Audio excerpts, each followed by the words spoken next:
Assalamu alaikum, Alimov Life kanalı abunçuları. Bugün sizlere Ege'den Captiva maşinini gösterib o'tamiz. Mashinamiz 2015-yilda ishlab chiqarilgan. 165.000 kilometr yurib turibdi. Qap-qora svetda yana. Balon holatlari ham ajoyib hali. Toza qo'yilgan. Yumshoq balonlar. Mashinamizni metan gazlari bor. Metan gazlari o'rnatilib turibdi. 265lik. Bemalol 300-350 kilometr yurib beradi. Salon holatlarına keladigan bo'lsak, yine do'stlar ko'rib turib olarsizlar. Salonning holatlari ham ajoyib hali. Qarab haydalgan mashina egadan probeklar yine 165.000 kilometr yurgan dedim.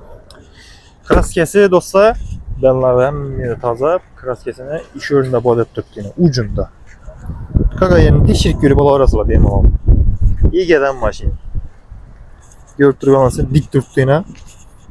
Acayip sostenadi. Telefondan bilen pes yazıp kaldıramız.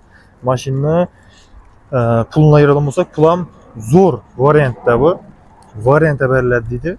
60-70 milyon son pul bo'lgan bo'lsa, gelişip egesini olaversansa bo'laveradi bemalol varianta.